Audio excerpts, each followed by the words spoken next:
Hello dear students, आपका स्वागत है मेरे यूट्यूब चैनल लर्निंग बुक में। मैंने अभी तक के टॉपिक में इस सॉलिड स्टेट चैप्टर में लगभग सारे टॉपिक खत्म कर दिए हैं। अब हमारा एक टॉपिक बचा है मैग्नेटिक प्रॉपर्टीज ऑफ सॉलिड। कुछ बच्चे परेशान थे डाइलेक्ट्रिक प्रॉपर्टी। तो dear student, dielectric property NCERT के सिलेबस में नहीं है, जिसमें कि आपको piezo electric, anti ferro electric, तो वो प्रॉपर्टीज हमारे सिलेबस में नहीं है। बट फिर भी वीडियो लेक्चर के लास्ट में उसके नोट्स में आपको प्रोवाइड करा दूंगा, जिससे कि आप उससे प्रॉपर नोट्स बना सके। अगर आपको कंपटीशन लेवल की पढ़ाई करनी है तो उसके लिए परेशान मत होइएगा, क्योंकि because in our syllabus according to NCERT हमारे सिलेबस में डाइलेक्ट्रिक प्रॉपर्टी नहीं है, जिसमें कि पायरो इलेक्ट्रिक और पीजो इलेक्ट्रिक ये सारे टॉपिक्स हैं, वो नहीं है। हमको फिर भी अगर आप जानना चाहते हैं तो इसके नोट्स आपको वीडियो लेक्चर के लास्ट में प्रोवाइड हो जाएंगे, आप उससे नोट्स बना सकते हैं। ठीक है, हमें जो समस्या है वो मैग्नेटिक प्रॉपर्टी के बारे में पढ़ना है। तो पहली बात तो हमको ये समझना पड़ेगा कि मैग्नेटिक प्रॉपर्टी होती क्या है। किसी भी सॉलिड की या किसी भी सब्सटेंस की जो मैग्नेटिक प्रॉपर्टी होती है डियर स्टूडेंट्स, वो होती है due to presence of unpaired electron, या यूं कह लीजिए कि किसी भी सब्सटेंस की मैग्नेटिक प्रॉपर्टी इलेक्ट्रॉन की वजह से होती है। अगर इलेक्ट्रॉन नहीं है तो मैग्नेटिक प्रॉपर्टी नहीं। क्लियर है? अब मैग्नेटिक प्रॉपर्टी अराइज क्यों होती है, ये सब समझने के लिए हमको ये टॉपिक समझना होगा। इस टॉपिक के अकॉर्डिंग मैग्नेटिक प्रॉपर्टी के बारे में ये कहा गया है कि मैग्नेटिक प्रॉपर्टी में जो इलेक्ट्रॉन होता है उसको एक टीनी मैग्नेट माना जाता है। Electron behaves like a tiny magnet. Board में क्या पूछता है? बोर्ड में पूछता है why write on the cause of magnetic momentum या magnetic property in a solid. किसी सॉलिड में मैग्नेटिक प्रॉपर्टी क्यों आती है, क्यों अराइज होती है? Give reason what is the cause of magnetic properties in a given solid. तो कॉज क्या होगा? मैग्नेटिक प्रॉपर्टी में, किसी सॉलिड में जो मैग्नेटिक प्रॉपर्टी होती है उस सॉलिड में जो इलेक्ट्रॉन्स होते हैं उनको टीनी मैग्नेट बिहेव करता है, पहली तरीके से। दूसरी बात, अब जो इलेक्ट्रॉन होते हैं वो दो तरीके का मोशन करते हैं। पहला, जो आपका ऑर्बिटल है, जो न्यूक्लियस है, न्यूक्लियस के चारों तरफ ऑर्बिटरी मूवमेंट करते हैं। तो एक तो इलेक्ट्रॉन का मूवमेंट क्या होता है, न्यूक्लियस के अराउंड में इलेक्ट्रॉन्स ऑर्बिटल मूवमेंट कहते हैं, उसको ऑर्बिटल इलेक्ट्रॉन्स कहते हैं या ऑर्बिटल मोशन ऑफ इलेक्ट्रॉन कहते हैं। और दूसरा, एक इलेक्ट्रॉन अपने ही एक्सिस के चारों तरफ मूवमेंट करते हैं, उसको बोलते हैं स्पिनिंग इलेक्ट्रॉन। तो इलेक्ट्रॉन में दो तरीके की मोशन होती है, एक around the nucleus in an orbital, और एक होता है अपने एक्सिस के it's own axis, spinning of its own axis. तो दो तरीके से इलेक्ट्रॉन मूवमेंट करते हैं डियर स्टूडेंट। तो उस मूवमेंट की वजह से इलेक्ट्रॉन में एक करंट अराइज होता है, जिसको बोलते हैं लूप करंट। क्या बोलते हैं? Loop current. ठीक है, तो इस तरीके से हम कह सकते हैं कि इलेक्ट्रॉन में दो तरीके के मूवमेंट की वजह से मैग्नेटिक प्रॉपर्टी अराइज होती है, वो दो वजह से मैग्नेटिक मोमेंटम अराइज होता है। तो आइए टॉपिक लिखते हैं। मैग्नेटिक प्रॉपर्टीज ऑफ सॉलिड में सबसे पहला पॉइंट है electron behaves like a tiny magnet. Electron tiny magnet की तरह बिहेव करते हैं, और उसका जो कॉज है मैग्नेटिक मोमेंटम, या यूं कह लीजिए मैग्नेटिक प्रॉपर्टी का जो कॉज है, उसकी ओरिजिन क्यों होती है, तो मोशन की वजह से होती है। और वो मोशन जो है, पहला ये है और दूसरा ये। पहला, it's orbital motion around the nucleus. It's orbital motion, देखिए ये न्यूक्लियस है, और अगर इसको न्यूक्लियस मान लिया जाए तो न्यूक्लियस के चारों तरफ इलेक्ट्रॉन ये मूव कर रहे हैं। ये देखिए इलेक्ट्रॉन का मूवमेंट होता है न्यूक्लियस। ये एटॉमिक न्यूक्लियस है, एटॉमिक न्यूक्लियस, और ये जो है इलेक्ट्रॉन का डायरेक्शन ऑफ इलेक्ट्रॉन है,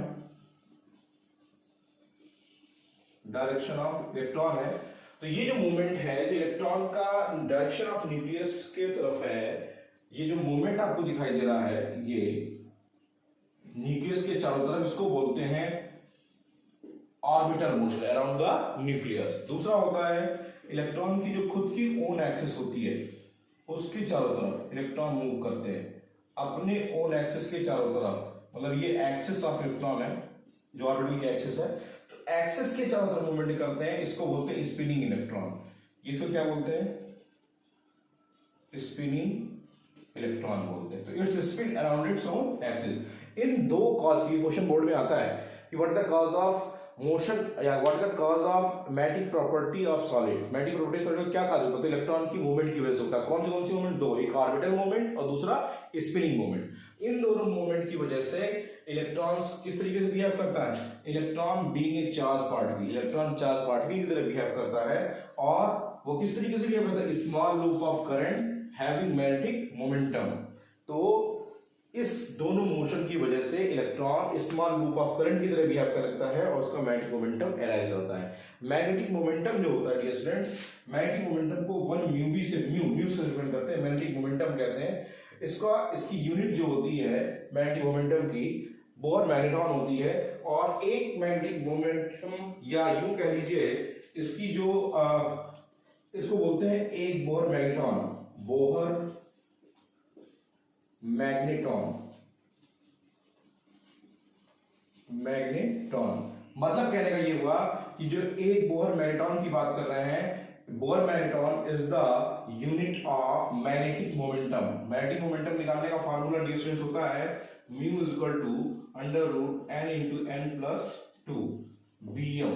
ये होता है मैग्नेटिक मोमेंटम निकालने का फार्मूला। आगे हम आगे चैप्टर्स में जब आएगा तो वहां पढ़ेंगे, फर्स्ट ईयर में भी मैंने आपको पढ़ाया था। मैग्नेटिक मोमेंटम निकालने का जो फार्मूला है mu is equal to under root n into n plus 2 Vm, जहां पे n जो है डियर स्टूडेंट्स वो नंबर ऑफ अनपेयर्ड इलेक्ट्रॉन है। मतलब मैग्नेटिक मोमेंटम किस पे डिपेंड करता है, नंबर ऑफ अनपेयर्ड इलेक्ट्रॉन पे। तो मैग्नेटिक मोमेंटम यहाँ पे n is the magnetic momentum, n is the number of unpaired electron और Vm है बोहर मैग्नेट्रॉन। तो बोहर मैग्नेट्रॉन एक one Bohr magnetron is equal to होता है 9.2 से 10⁻24 एम्पियर मीटर स्क्वायर। तो under root n plus 2 Vm magnetic momentum clear है formula.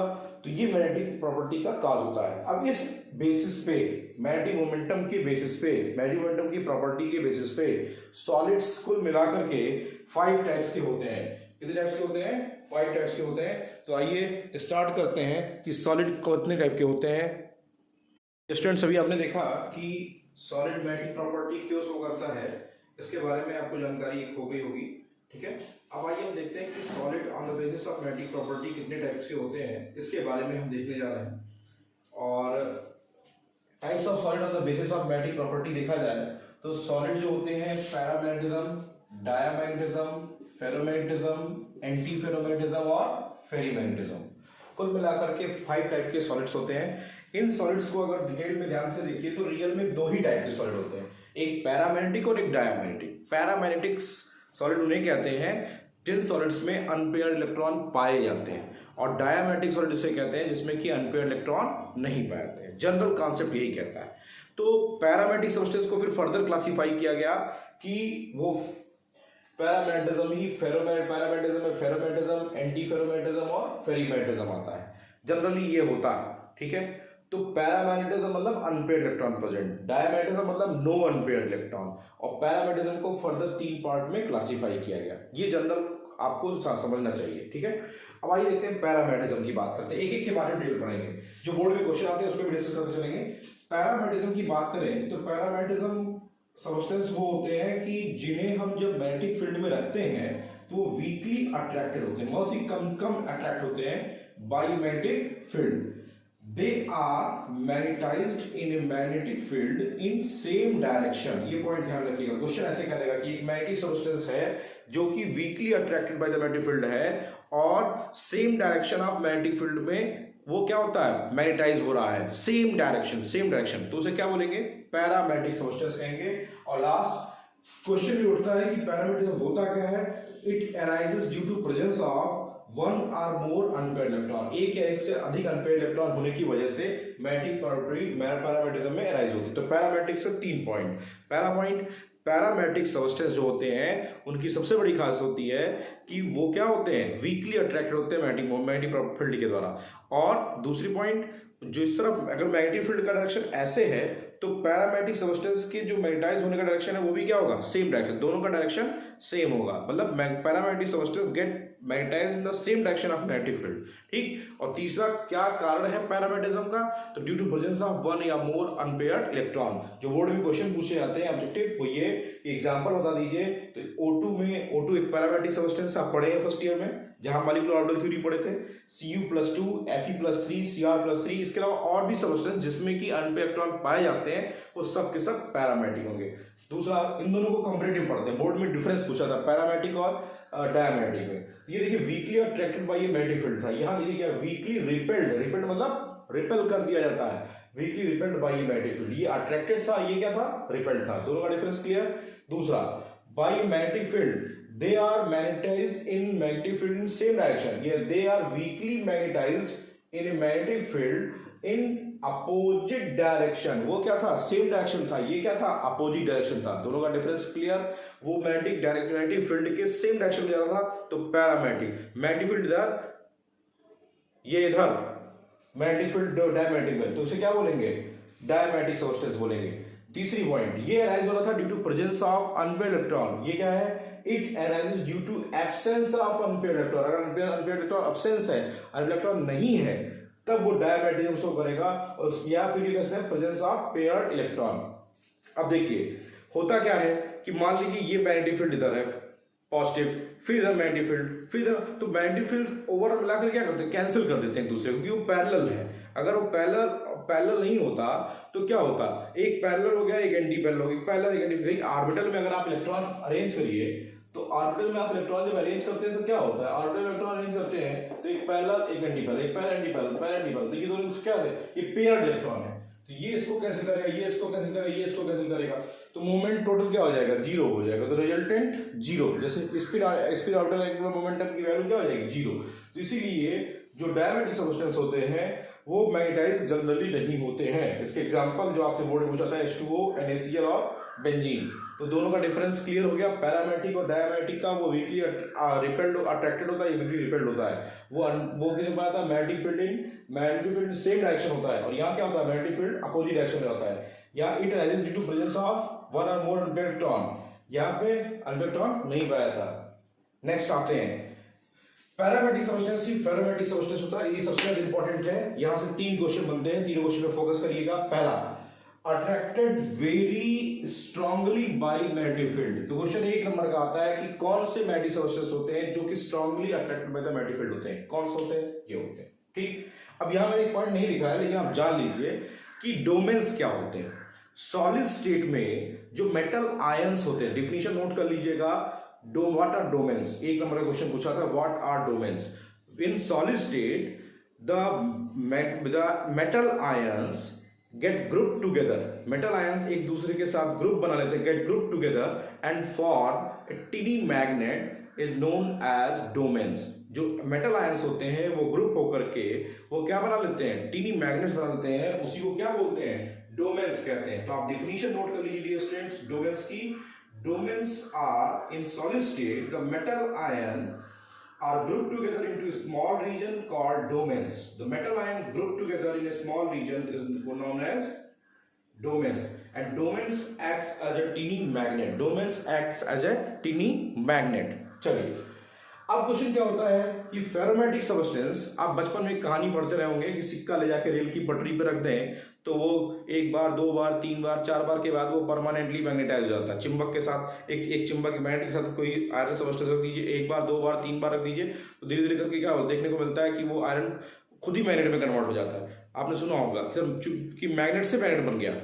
तो जो मैग्नेट से मैग्नेट बनने वाला सब्सटेंस है वो कौन है? Ferromagnetic substance. तो 1 नंबर का क्वेश्चन ये पूछता है कि जो फेरोमैग्नेटिक सब्सटेंस होते हैं उसको जब मैग्नेटिक फील्ड में रखते हैं तो परमानेंटली वो मैग्नेटाइज हो जाता है, और मैग्नेटिक फील्ड को रिमूव करने के बाद भी वो मैग्नेटाइज रहता है. ठीक है. तो यहां से कौन कौन से क्वेश्चन बने कि strongly attracted by the magnetic field, ferromagnetic substance. दूसरा क्वेश्चन क्या बना कि परमानेंटली मैग्नेट कौन सर्वाइव करता है? तो फेरोमैग्नेटिक सब्सटेंस. तीसरा क्वेश्चन क्या बना कि डोमेन्स किसे कहते हैं? तो मैंने बताया इन metal ions in solid state the metal ion group together and form a domains. ठीक है. And domain acts as a tiny magnet. अब यहां पे क्या होता है फेरोमैग्नेटिक सब्सटेंस में जो डोमेन्स होते हैं इन्हीं को बोलते हैं टीनी मैग्नेट. ये डोमेन्स हैं. तो डोमेन्स का जो अरेंजमेंट होता है वो सब एक ही डायरेक्शन में होते हैं. ये रिप्रेजेंटेशन होता है फेरोमैग्नेटिक सब्सटेंस का. फेरोमैग्नेटिक सब्सटेंस में डोमेन्स जो होते हैं वो मैग्नेटिक फील्ड के डायरेक्शन में ही होते हैं और ये परमानेंटली मैग्नेटाइज होते हैं. ठीक है. और सबसे एग्जांपल इसका ये सब पूछता है iron, cobalt, nickel, gadolinium. GD मतलब गैडोलिनियम. और CrO2. CrO2 एक इंपॉर्टेंट क्वेश्चन है, पूछता था आपको डियर स्टूडेंट्स. जो पुराने जमाने में मैग्नेटिक टेप आते थे जिसमें ब्लैक स्ट्रिप लगी होती थी वो क्रोमियम ऑक्साइड की होती थी, CrO2 कहती थी. ये क्वेश्चन पूछता है CrO2. CrO2 क्या है? एक फेरोमैग्नेटिक सब्सटेंस है. तो फेरोमैग्नेटिज्म क्या होता है? एक परमानेंट मैग्नेटिज्म होता है जो कि मैग्नेटिक फील्ड अप्लाई करने पर परमानेंटली तो मैग्नेटाइज हो जाता है और रिमूव करने के बाद भी वो मैग्नेटाइज रहता है. ये खासियत है. ये सारे सब्सटेंस जो है वो क्या है? मैग्नेटिक फील्ड हटाया नहीं, उनकी मैग्नेटिक मैग्नेटिक प्रॉपर्टी खत्म। लेकिन इस सब्सटेंस की है कि एक बार आपने अगर उसको मैग्नेटिक फील्ड के साथ रख दिया तो वो परमानेंटली मैग्नेटाइज हो जाएगा। तो परमानेंट मैग्नेट की तरह कौन बिहेव करता है? Ferromagnetic substance. अगला आता है एंटी फेरोमैग्नेटिज्म, मतलब ठीक इसी का उल्टा। यहां क्या था, सारे के सारे एक ही डायरेक्शन में थे। यहां पे एंटी फेरो वाले में क्या होता है, एक अप तो एक डाउन, एक अप एक डाउन, एक अप एक डाउन, मतलब इसका रिप्रेजेंटेशन जो होता है ऐसे होता है। एंटी फेरोमैग्नेटिक सब्सटेंस क्या होता है? Domains similar to ferromagnetic but their domains are oppositely oriented and cancel out each other magnetic momentum. तो यहां भी डोमेन्स पाए जाते हैं, एंटी फेरोमैग्नेटिक सब्सटेंस में भी डोमेन्स पाए जाते हैं, लेकिन यहां पे क्या होता है, दोनों एक दूसरे के क्या होते हैं, इन इक्वल अमाउंट में, इक्वल अमाउंट में, किसमें? इक्वल अमाउंट में पैरेलल एंटी पैरेलल होते हैं। ये ध्यान रखिएगा, यहाँ इक्वल अमाउंट में पैरेलल होते हैं सबके सब।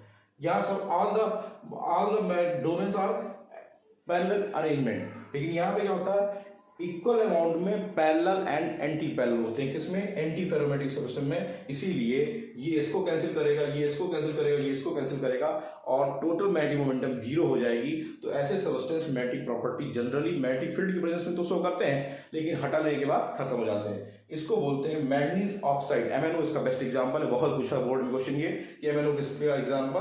तो एंटी फेरोमैग्नेटिक सब्सटेंस। तो ये आपका हो गया फेरोमैग्नेटिक, ये हो गया एंटी फेरो। अगला आता है फेरीमैग्नेटिज्म।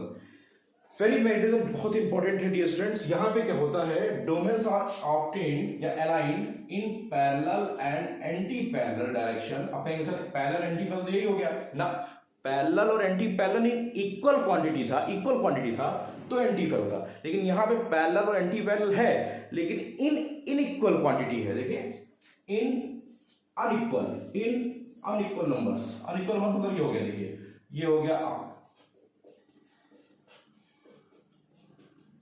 तो यहां जरा देखिए आप ध्यान से, तो इक्वल क्वांटिटी में पैरेलल एंटी पैरेलल नहीं है। तो जब इक्वल क्वांटिटी में पैरेलल और एंटी पैरेलल नहीं होते हैं तो टोटल कैंसिल नहीं हो, कुछ मैग्नेटिक प्रॉपर्टी रह जाएगी।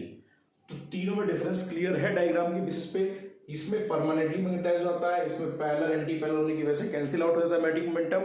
इसमें क्या होता है, अनइक्वल अमाउंट में पैरेलल और एंटी पैरेलल डोमेन्स होने की वजह से ये नेट रिजल्टेंट कैंसिल नहीं होता है, कुछ ना कुछ वैल्यू रह जाती है। And that's why they are weakly attracted by magnetic field.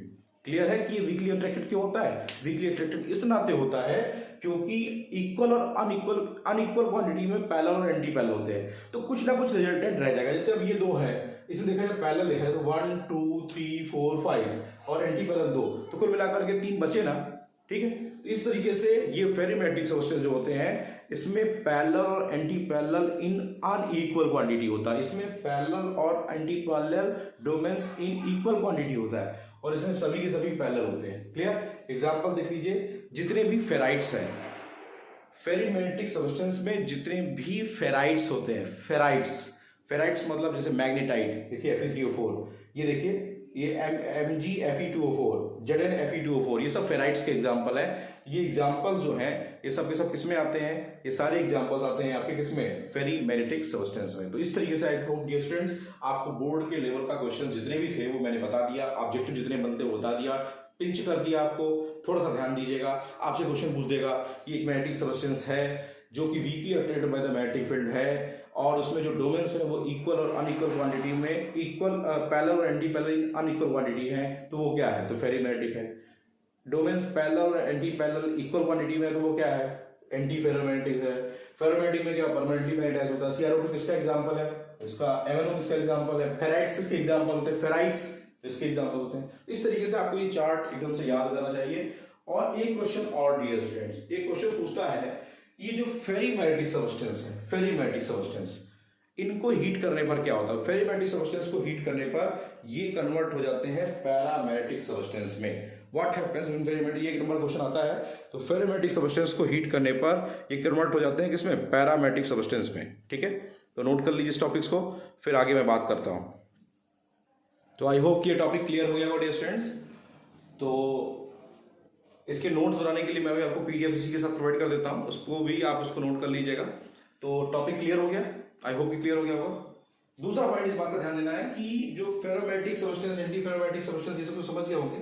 ये जो फेरोमैग्नेटिक सब्सटेंस होते हैं एक टेम्परेचर से अबव हीट कर देने पर क्या होते हैं, इनकी मैग्नेटिक प्रॉपर्टी खत्म हो जाती है। 1 नंबर का क्वेश्चन है डियर स्टूडेंट्स, क्यूरी टेम्परेचर क्या होता है। क्वेश्चन पूछता है क्यूरी टेम्परेचर किसे कहते हैं। तो Curie temperature is the temperature above which a ferromagnetic substance loses their magnetic property. वो टेम्परेचर जिस पर कोई फेरोमैग्नेटिक सब्सटेंस अपनी प्रॉपर्टी जिसके ऊपर क्या करता है, लॉस कर देता है, उसे क्या बोलते हैं, क्यूरी टेम्परेचर। तो आई होप कि वीडियो लेक्चर क्लियर हो गए होंगे। इसके पीडीएफ मैं आपको प्रोवाइड कर दे रहा हूँ, उसको नोट्स बना लीजिएगा। तो ये चैप्टर खत्म हो गया। कल हम लोग स्टार्ट करेंगे सोल्यूशन सेकंड चैप्टर। टॉपिक्स एकदम से क्लियर हो गए होंगे। एनसीईआरटी के क्वेश्चन बेट मैंने आपको पहले से अवेलेबल करा दिया है, उसको अच्छे से प्रिपेयर कर लीजिए। बोर्ड लेवल की तैयारी के लिए जो मैंने 3 मूल मंत्र बताए थे आपको कि NCERT Intex exercise questions plus 10 year solve questions, ये 2 चीज़ों को फॉलो करिए। और इन दोनों के साथ साथ तीसरा, आप प्रॉपर नोट्स बनाइए, आपको कोई प्रॉब्लम नहीं होगी। बिल्कुल भी तनाव मत आइए। 10 किताबों से पढ़ेंगे, 10 यूट्यूब से लेक्चर से पढ़ेंगे तो आप हमेशा परेशान रहेंगे। एक को फॉलो करिए, एक को आइडियल मानिए, उसके साथ सॉल्व करिए। मैं गारंटी लेता हूं कि बोर्ड के क्वेश्चन पेपर आप सॉल्व करते समय आपको लग रहा होगा जो आपको मैंने प्रोवाइड किए थे इस समय तो सारे क्वेश्चन आते हैं। ठीक है, तो thanks for watching my videos. और जहाँ तक रहा डायलेक्टिव प्रॉपर्टी के बारे में, तो मैं एक अलग से उसका वीडियो लेक्चर प्रोवाइड कर दूंगा, don't very. And I hope कि आपको वो सिलेबस में है नहीं एक्चुअली, लेकिन अब क्योंकि वीडियो लेक्चर बहुत लंबा जाता है तो छोटा वीडियो लेक्चर बनाने की वजह से मैं उसकी प्रॉपर्टी आपको बाद के वीडियो लेक्चर प्रोवाइड कर दूंगा, तो परेशान मत होइएगा। तो इसके बाद मैं नोट्स प्रोवाइड कर रहा हूँ, उससे आप नोट्स बना लीजिएगा। Thanks for watching my video. हाँ, लाइक और कमेंट जरूर कर दीजिएगा, ये रिक्वेस्ट है, जिससे कि हम लोगों को एक मोटिवेशन मिलता है। Dear students, thank you. Dear students, हमने अभी मैग्नेटिक प्रॉपर्टी के बारे में पढ़ा। मैग्नेटिक प्रॉपर्टी पे नोट्स आप इससे बना सकते हैं कि मैग्नेटिक प्रॉपर्टी ऑफ सॉलिड जो होती है वो ऑर्बिटल मोशन और स्पिन ऑफ इलेक्ट्रॉन की वजह से होती है। ये डायग्राम है, इससे देखिए आपको क्लियर है। पहला वाला ऑर्बिटल मोशन दिखा रहा है और दूसरा वाला जो है वो इलेक्ट्रॉन मोशन दिखा रहा है, स्पिन मूवमेंट दिखा रहा है। A moving electron may be regard as small current loop current generating. Bohr magneton, magnetic momentum, सबके बारे में मैंने आपको डिटेल बता दिया है। डायमैग्नेटिक सबस्टेंस क्या होते हैं, पैरामैग्नेटिक सबस्टेंस क्या होते हैं, एग्जांपल्स पहले बता दिया था, और भी एग्जांपल्स मिल जाएंगे आपको, इससे आप नोट्स बना सकते हैं। फेरोमैग्नेटिक सबस्टेंस क्या होते हैं, डोमेन्स क्या होते हैं, इन सबकी डिफिनीशन पे मार्क करिएगा। Ferromagnetism, anti ferromagnetism, ferromagnetic substance क्या होते हैं, ठीक है। फेरोमैग्नेट, एंटी फेरोमैग्नेट, सबकी डायग्राम पैरेलल एंटी पैरेलल वाला दिया हुआ है, ठीक है।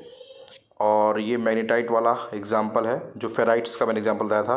FeO3 becomes paramagnetic from ferrimagnetic substance at 850 kelvin, तो इसे बोलते हैं क्यूरी टेम्परेचर। ये देखिए क्यूरी टेम्परेचर क्या होता है। It may be noted that the each ferromagnetic, ये बोर्ड का क्वेश्चन है, आया था एक बार।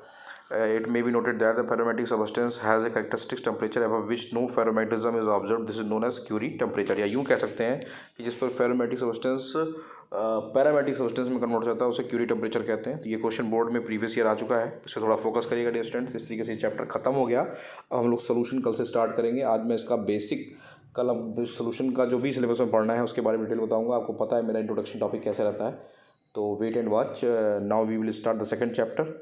Thanks for watching my video.